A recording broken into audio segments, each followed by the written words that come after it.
Hello everyone, this is Ketan Kumar Sinha and I welcome you back to Margdर्शन platform. SPCL के exam dates already आ चुके हैं and I hope आपकी preparation अच्छी चल रही होगी 18 अगस्त के लिए।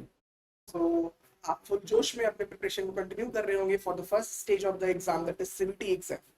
साथ ही में हमें एक मन में हमेशा क्यूरियोसिटी रहती है कि हम जितना पढ़ रहे हैं और एक महारत्ना ऑर्गेनाइजेशन में जाने के बाद क्या सैलरी होती है, क्या हमें इन हैंड मिलता होगा एंड जो सीटीसी डिस्प्ले किया जाता है एडवर्टीजमेंट में क्या वो एग्जैक्ट होता है, क्या हमारे डिडक्शंस होते हैं एंड पेस्लिप के क्या क्या कंपोनेंट्स होते हैं। तो आज की वीडियो में हमारा मेन टॉपिक यही रहेगा। We will discuss the payslip of HPCL, ठीक है। एंड तो मैं खुद ही अपनी पेस्लिप, जब मैं वर्किंग एम्प्लॉय था वहाँ पे, तब मैं अपनी वहाँ पे जो पेस्लिप मिलती थी मैं खुद अपनी पेस्लिप को दिखाने जा रहा हूँ, ठीक है। So just without wasting any time, so let us see. And for those who don't know me, my name is Ketan Kumar Sinha. Currently, I am working in NHAI, and from April 2023 to March 2024 this year, I have been associated with HPCL. So I was working as a project engineer in Engineering and Projects Department at Hindustan Petroleum Corporation Limited. Okay. So now let's see the components of a payslip. So आपकी screen के सामने payslip दिख रहा होगा। तो ये payslip है for the month of February 2024, as you can see here it is written that ये February 2024 का दिस ईयर का पेस्लिप है। तो it has different components. First you can see here my name and my designation is written here. So आप जब join करते हो eight the time of आपका जब ज्वाइनिंग होता है इन E2 ग्रेड पे होता है, ठीक है। तो E2 grade pay basic salary होती है 50,000। तो आपको अमाउंट में फर्स्ट कंपोनेंट आपको दिख रहा होगा, ये जो बेसिक सैलरी है दैट इज अराउंड 50,000, ठीक है। इस पे आपको वेरिएबल डीए होता है। डीए वेरिएबल क्यों होता है? क्योंकि हर क्वार्टर में रिवाइज होता रहता है, ठीक है। तो जैसे आपका जनवरी टू मार्च एक क्वार्टर रहा, देन अप्रैल मई जून एक क्वार्टर रहेगा, जुलाई एंड सितंबर एक क्वार्टर रहेगा। तो हर क्वार्टर पे डीए रिवाइज होते रहते हैं एज पर द महंगाई, ठीक है। इसको हम लोग महंगाई भत्ता बोलते हैं। Next is your HRA.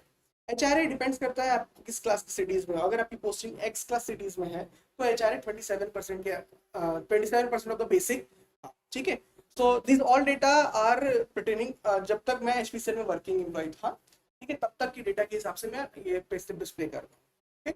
Now HRA के बाद एचआरए एक हो गया एक्स क्लास सिटीज के लिए 27%, वाई क्लास सिटीज के लिए it is 18% and Z class cities के लिए 9%, ठीक है। अब X class, Y class, Z class क्या सिटीज है, इसकी भी अलग अलग कौन कौन सी सिटीज है, तो इसकी भी अलग लिस्ट होती है, आप वेबसाइट पे चेक कर सकते हैं, ठीक है। तो आपका जो सैलरी कैलकुलेशन है उसके जो मेजर कंपोनेंट्स है basic, then DA, then HRA. इसके अलावा आप देख सकते हैं professional pursuit allowance, fitness allowance, ये सारे कुछ कुछ अलग कंपोनेंट्स हैं that are part of your allowances, ठीक है। इसमें एक कंपोनेंट आपको लास्ट में इधर दिख रहा होगा, that is your SCDO, adjoint SCDO. So what is this SCDO? SCDO is special compensatory day allowance. HPCL में बहुत सारे डिपार्टमेंट्स ऐसे होते हैं जिनमें 6 डे हमारा वर्किंग होता है। तो जब हमारा 6 डे वर्किंग होता है and when number of hours exceed 45 hours in a week, तो आपको 6 डे के लिए एक्स्ट्रा पे मिलता है, ठीक है। सो मोस्टली जितने भी डिपार्टमेंट्स हैं, कुछ डिपार्टमेंट्स छोड़ के like HR and few other departments, आपका 6 डे वर्किंग होगा।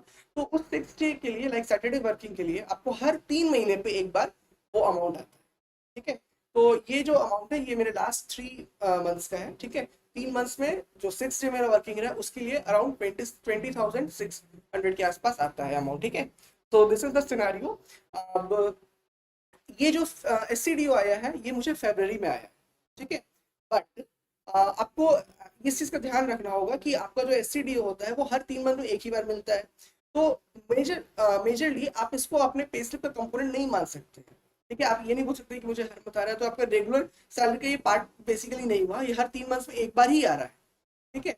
तो अब इस पे देखते हैं कि हमारी जो अर्निंग्स हो गई that is including basic plus DA plus HRA plus few other allowances and the SCDO, ठीक है। ये आपकी बेसिक अर्निंग्स हो गई इस मंथ की, फरवरी की।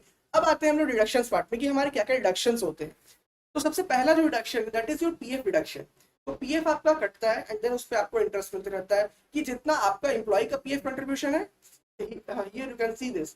तो around 8,500 rupees deducted every month from your basic salary, ठीक है। तो आपकी जितनी भी सैलरी उसमें से ये कट रहा है। Here you can see that is the employ PF contribution. तो ये पीएफ कंट्रीब्यूशन जितना आप करते हो उतना ही सेम कंपनी भी करती है, ठीक है। तो आपका पीएफ अपना चेक कर सकते रहते हो कि आपका पीएफ कितना मेंटेन्ड है after every month. Then after उस पर टैक्स कटता है, तो different taxes deductions are shown here. और ये टैक्स कहाँ से कैलकुलेट होता है, that is also shown here. Like आपकी जो ग्रॉस सैलरी है वो कितनी बन रही है, देन उस पे स्टैंडर्ड डिडक्शंस कितने हैं, देन आपका फाइनल जो टैक्स आ रहा है, so this final amount 8500 something amount, so this amount will be reflected in your this part deductions part। ठीक है, you can see here that is showing in the income tax portion। उसके बाद आता है आपका canteen allowance. तो canteen के लिए आपको 20 रुपए कटते हैं, ठीक है, पर मंथ।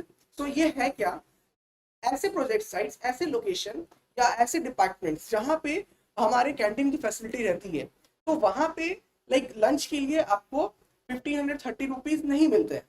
अगर आपका कैंटीन फैसिलिटी है तो आपको लंच में 1530 रुपीज नहीं मिलेंगे। 1530 उस टाइम अमाउंट था, सो 1543 और 1530 और समथिंग अमाउंट, तो वो आपके अर्निंग्स में शो करते हैं। ठीक है, वो तब शो करते हैं अगर आपके पास कैंटीन की फैसिलिटी नहीं है। But if you are availing the canteen facility, क्योंकि मेरा पोस्टिंग हेडक्वार्टर्स में था तो वहां पे कैंटीन फैसिलिटी थी, मैं अवेल करता था, तो वो 1530 तो आपको नहीं मिलेंगे, plus 20 rupees per month is deducted here, you can see here. ठीक है, so I hope it is clear to you. Next one is the EDRS contribution, last 2 lines see here. EDRS is your death relief scheme. तो आपका एक तरह से insurance होता है, ठीक है, सो उसके लिए पर मंथ 100 रुपीज के अराउंड आपका सैलरी में से डिडक्ट होते रहता है। ठीक है, so ultimately what we can see here कि हमारा जो भी अर्निंग्स आया उसमें से कुछ कुछ डिडक्शंस हो रहे हैं। तो ये कुछ डिडक्शंस होने के बाद हमारा नेट पे कितना आ रहा है ये देखते हैं। तो नेट पे इज रिफ्लेक्टिंग, आपको इधर देखिए अर्निंग्स आपको टोटल इतना है, फिर आपके डिडक्शंस इतने हैं। ठीक है, तो अल्टीमेटली जो नेट पे मेरा बन रहा है, so you can see here it is around 97,000। Okay, तो I hope it is clear to you. Now next thing is, जब ये आपको नेट पे दिख रहा है इट इज शोइंग अराउंड 97,000, तो क्या हर मंथ 97,000 आता है? So that is not the scenario. ठीक है, मैंने आपको पहले ही बता दिया ये 97,000 थोड़ा ज्यादा इसलिए दिखा रहा है क्योंकि यहाँ पे एक कंपोनेंट है दैट इज योर एससीडीयू। हर मंथ ये एससीडीयू नहीं आता है, तो आप इसमें से 20,000 मान के चलिए कि वो आपका हर मंथ नहीं आता है, तो मोर और less it will be around 77,000। ठीक है, तो 77,000 to 80,000 आपके इन हैंड आपको आ जाएगी, and that again depends upon the type of city that you are living. जैसे मेरा पोस्टिंग था मुंबई में, आप लोग लोकेशन देख सकते हैं, ऊपर यहाँ लिखा हुआ है लोकेशन मुंबई। ठीक है, तो मेरा मुंबई एक्स क्लास सिटीज था, तो एक्स क्लास सिटीज में 27% ऑफ द बेसिक एचआरए होता है, तो 13,500 होता है। यहाँ पे आपको थर्ड कंपोनेंट दिख रहा है। ठीक है, अगर ये एचआरए आपका वाई या जेड क्लास हो तो उसके हिसाब से वो डिडक्ट हो जाता है, कम होता है। ठीक है, तो जैसे वाई क्लास के लिए 18% है, जेड क्लास के लिए वो 9% है। तो इस हिसाब से आपका सैलरी डिसाइड किया जाता है। एंड एक चीज और बताने देखने वाली बात है कि जब आप ज्वाइन करते हो तो at the time of joining आपको ये तुरंत इतनी सैलरी नहीं मिलती है। रीजन बीइंग एचपीसीएल में स्टार्टिंग के 6 मंथ्स आपका कोई आपका रिटेंशन अमाउंट कटता है। ठीक है, सो what is the retention amount? तो जो भी बंदा ज्वाइन करता है HPCL, so for the first 6 months 5,000 rupees will be deducted. तो आपका ये जो डिडक्शन है इसमें एक कंपोनेंट एक्स्ट्रा ऐड हो जाएगा, that will be your retention amount deduction for new joinings. ठीक है, तो 6 महीने तक ये कटेगा। देन वो पैसा कहाँ जा रहा है? तो वो 30,000 रुपीज जो है वो आपको आफ्टर कंफर्मेशन, जैसे ही आपका कंफर्मेशन हो जाता है एचपीसीएल में 1 साल के बाद, तो आपको फिर उसी मंथ की सैलरी के साथ दे दिया जाता है। ठीक है, so this is the scenario of your salary computation at HPCL. तो at the time of joining आप ये भी मान के चलिए कि आपके रिडक्शन है उसमें एक कंपोनेंट एक्स्ट्रा रहेगा, that will be your 5,000 rupees. और वो आपको कब मिलेगा? So that will be reflected in your salary after your confirmation. ठीक है, जो कि मोर और लेस 1 साल के बाद। ठीक है, उस टाइम वो आपको कंपोनेंट मिल जाएगा सर। नाउ अगर आप इसमें से कुछ भी लोन्स लेते हैं या फर्नीचर के अलाउंसेस लेते हैं या डिफरेंट अलाउंसेस जो भी लेते हैं, तो उसके लिए आपको ये जो ब्लैंक्स दिख रहे हैं इसमें आपका लाइक अलग अलग कंपोनेंट शो करते रहते हैं। तो पेस्लिप में ये सारे पार्ट्स आपके व्हीकल कन्वेंस एंड अदर चीज के जो लोन्स या अलाउंसेस लिए हुए हैं उसके लिए शो करते रहते हैं। ठीक है, सो आई होप आपको ये पेस्लिप क्लियर हो गया होगा। मोर और less at the time of joining it is a very decent amount, and be excited, and I hope कि आप सबका सिलेक्शन हो एंड आप अच्छे से गुड अमाउंट को अर्न करें। ठीक है, तो HPCL is one of the big Maharatna. तो महारत्ना में वैसे भी अलाउंसेस, सैलरी, ये सारी चीज़ बहुत अच्छी रहती है। ठीक है, तो इसीलिए आपको मैं उम्मीद करता हूँ कि आप सब अच्छे से पढ़ें, मन लगा के पढ़ें, एंड सैलरी तो मोटिवेशन फैक्टर रहता ही है अल्टीमेटली। तो ये था जिस सैलरी का कंपोनेंट। इसके अलावा ढेर सारे अलाउंसेस भी होते हैं, तो क्या क्या पर्क्स एंड अलाउंसेस हैं उस चीज़ को देखने के लिए हम एक नया वीडियो बनाएंगे। ठीक है, so maybe you can see very shortly I will be releasing the another video on that. Okay, if you have any queries, to let me know in the comment sections. Thank you.